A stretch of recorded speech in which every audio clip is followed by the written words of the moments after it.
Last week, I was in Phoenix, my hometown out in the Arizona desert, or more accurately, on the northern edge of the Sonoran Desert, which is mostly in Mexico.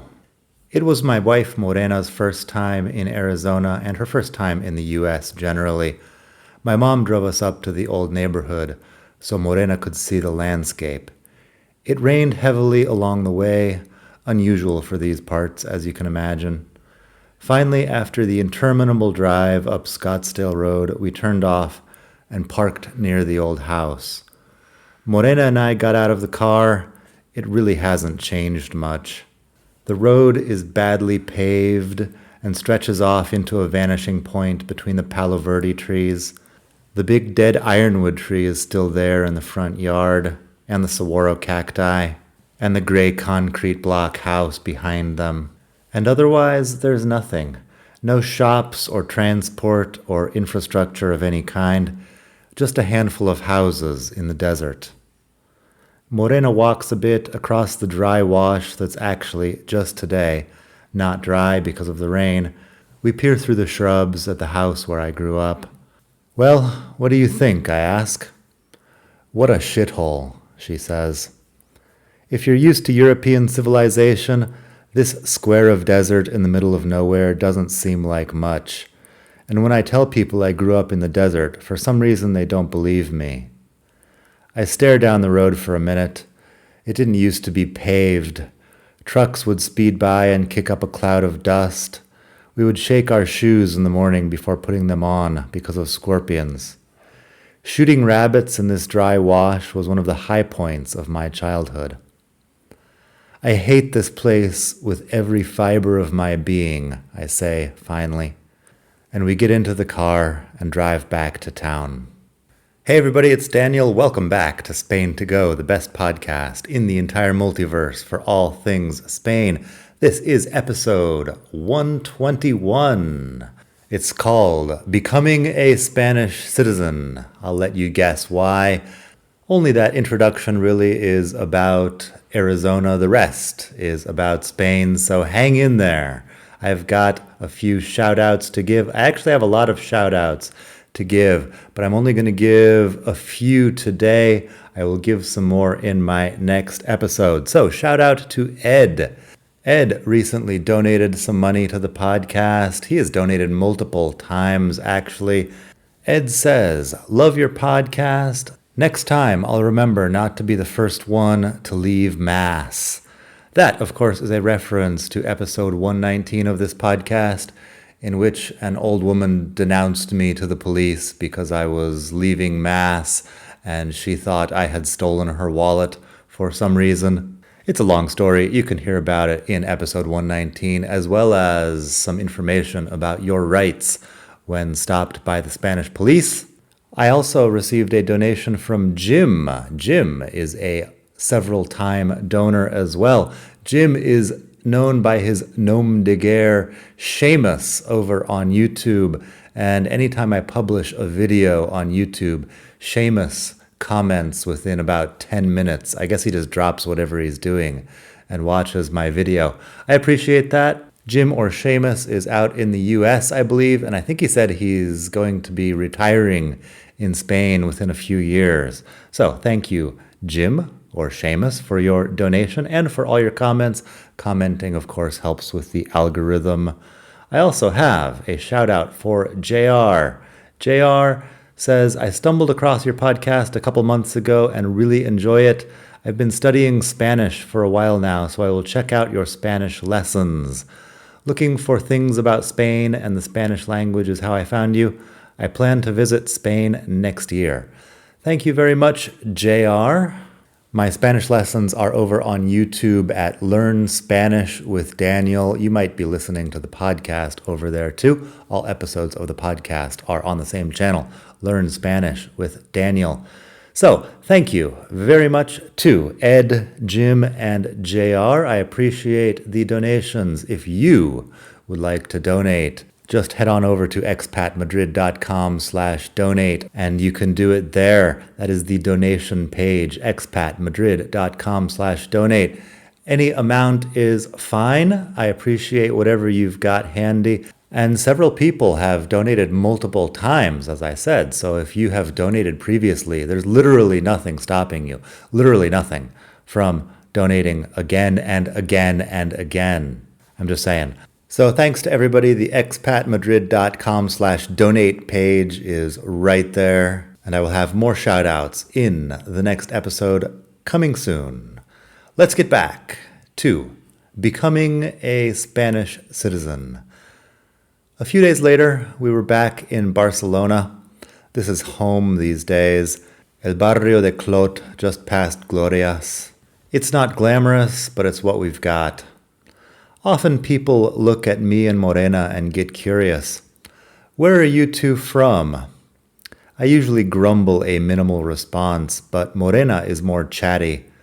Well, I'm from South India and he's from Arizona, but we live in Barcelona. Oh, so you met in the US, they usually ask. No, actually we met in Madrid when I was doing a PhD. We moved to Barcelona later, etc., etc. In my opinion, this is a lot of backstory to give to some random taxi driver or fishmonger. Plus, I know that any willingness to engage in this sort of thing will eventually lead to a discussion of how I look Irish. And at this point, I'm pretty goddamn tired of talking about how I look Irish.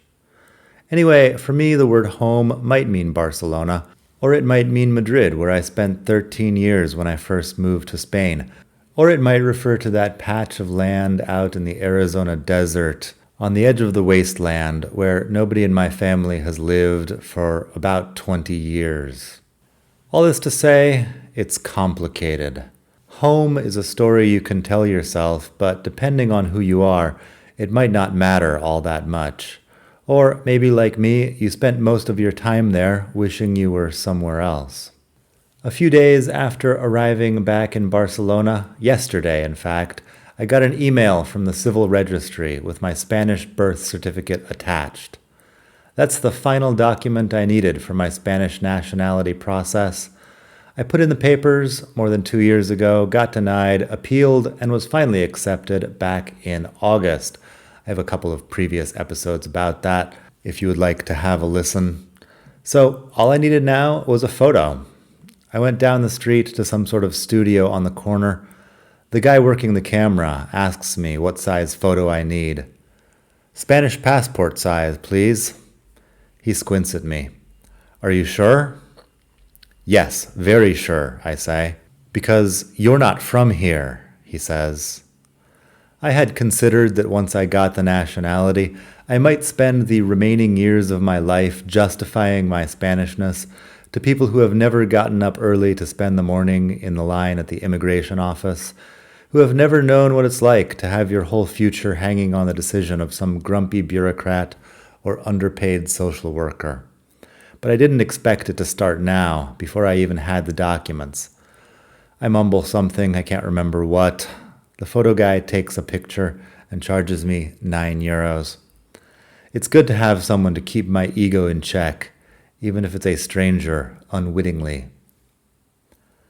This morning, then, birth certificate and Spanish passport size photo in hand, I went to the police station. Through some sort of poetic coincidence, today is also my 21st Spainiversary.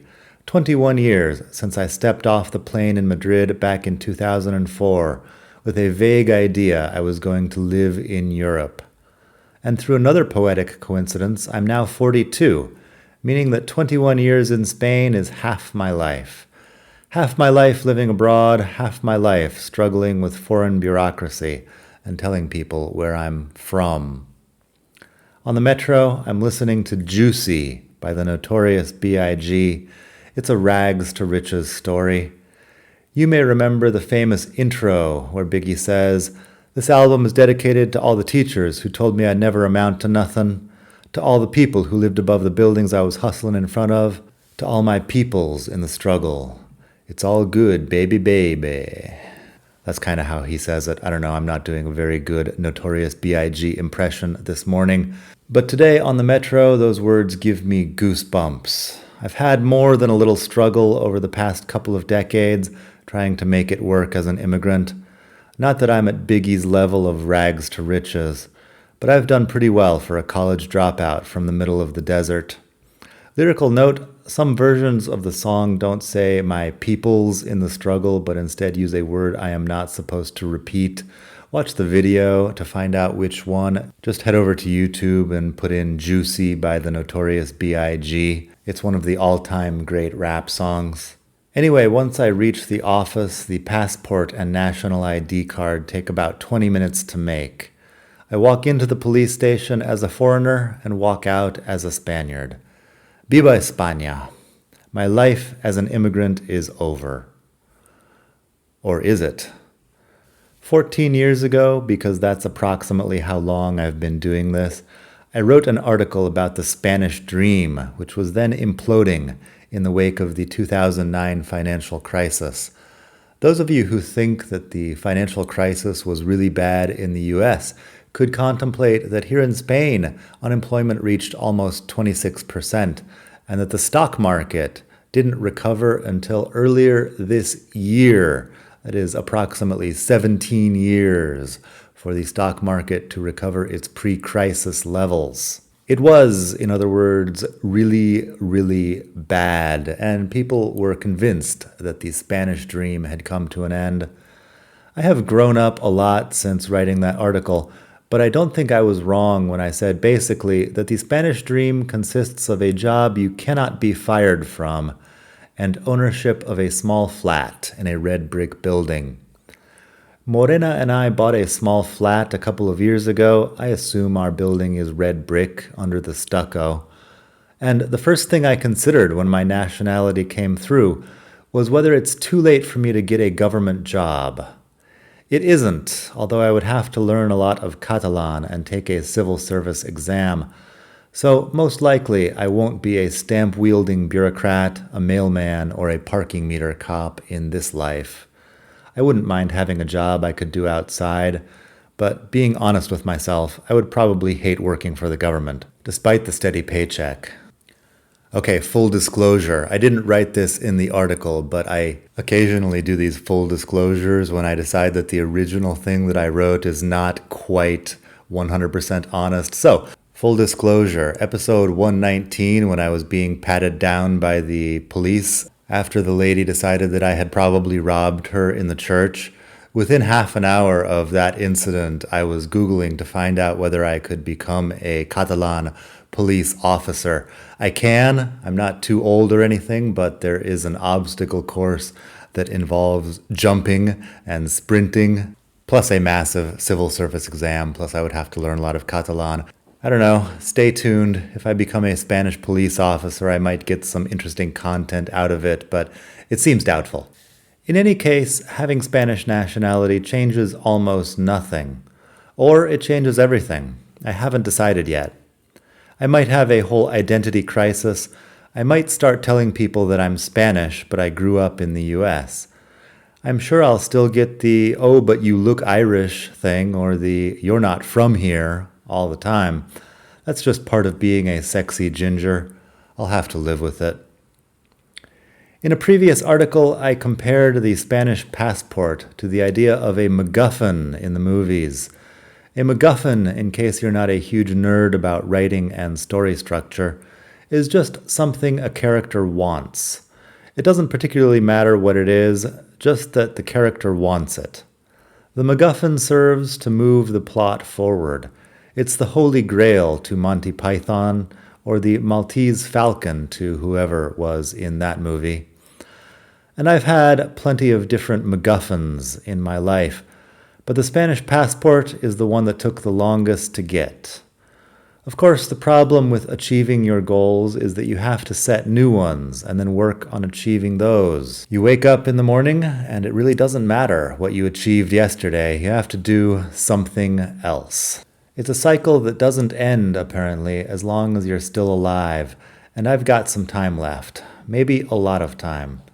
I guess I'd better start looking for some new goals. That's about all I've got for today. Thank you for listening. I am now officially 100% Spanish, which is a new feeling that I will be adjusting to. It also might change what I'm talking about here on the podcast. For example, I recently wanted to write about how Hollywood celebrities come to Spain and complain about the US government, and they live in these big mansions in places that nobody you know could afford to live.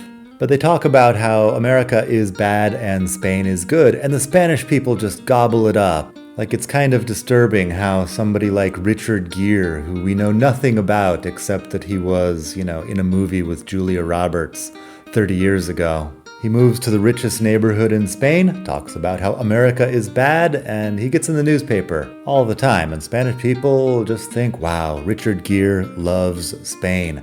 Well, I wanted to write about that, but as it turns out, now that I'm Spanish, I have a few doubts about whether I should be so judgmental of Spanish people. Now that I am a Spanish person, maybe it's somehow my fault. Maybe I need to do some inner work of my own. Maybe I have some secret desire to kiss Richard Gere's ass and write fawning articles about any Hollywood celebrity who comes to Spain and enjoys paella. Anyway, that's a stupid example, but I'm still working through what it means to be a Spanish person. Complaining about Spain is also one of Spanish people's big pastimes, and interestingly, they get really angry if non-Spanish people do it. Well, we get really angry if non-Spanish people do it, but now that I am Spanish, presumably I have a right to complain about Spain on the same level as anyone else. So, interesting times around here at the luxurious Spain to Go headquarters. I have moved some stuff off of my dining table so that I can record here. It's quite luxurious, my studio setup. expatmadrid.com/donate is where you can donate to the podcast. I appreciate whatever you can send my way. Like I said, I also have Learn Spanish with Daniel over on YouTube. Learn Spanish with Daniel, where I give Spanish lessons, and you can also find every episode of this podcast. Like I said at the beginning of this article or episode, I was recently in the US. I wrote an article about Portland and the war zone out in Portland. The alleged war zone outside the ICE building because of the Antifa protests. It's a story. You can head over to expatmadrid.com to read it, or you could just wait a few days and I will record it as an episode of the podcast. If you're coming to Spain anytime soon, if you're coming to Europe anytime soon, check out Walks Tours, expatmadrid.com/walks. They are friends of mine. They also sponsor this podcast, so I will get a small commission if you sign up for something. expatmadrid.com/walks. They have walking tours of important locations in Spain and elsewhere in Europe. I did the Prado Museum tour a couple of years ago. It was great. They also have a tour of Sagrada Familia here in Barcelona and many other very interesting things. expatmadrid.com/walks is my affiliate link. So that's how I get paid. If you use that link and then sign up, that is another way of supporting the podcast. We also have Devour tours started by my friend Lauren, expatmadrid.com/devour. Devour tours have food tours in Madrid, Barcelona, Sevilla, I think, and San Sebastian, also other places in Europe, and I think they might have one even in New York City. If you're out there, expatmadrid.com/devour, they will hook you up with a food tour, which is a nice walk where they will feed you, probably give you some wine, and have a cultural and architectural explanation of what you are seeing. expatmadrid.com/devour, DEVOUR. There's also biketourinSpain.com. Check out a couple of my episodes about bike tours. I have been across La Mancha for the route of Don Quixote, and I have also been across Extremadura, the Wild West, out here in Spain. Both of these were really amazing experiences. Extremadura actually was one of the top Spain experiences I have ever had in 21 years. Of course, I had it when I was not yet a Spanish person, so perhaps my criteria on Spain experiences will also change with this new situation. Anyway, biketourinspain.com. Raul over there will hook you up with a bike tour. It's fully booked and everything, so you just have to cycle from hotel to hotel. He's got some pretty nice places where you're staying too. And the price is not bad for what you're getting. Just head over to biketourinspain.com. Make sure to tell Raul that you heard about his service on this podcast. He's been a long-time supporter of the project as well. biketourinspain.com. You can, of course, find me and follow me on Instagram. Just look for Daniel Welsh. I'm not super active on there, but you can follow along, Daniel Welsh. And that's it for today. Once again, thank you for listening. Hasta la próxima. Bye.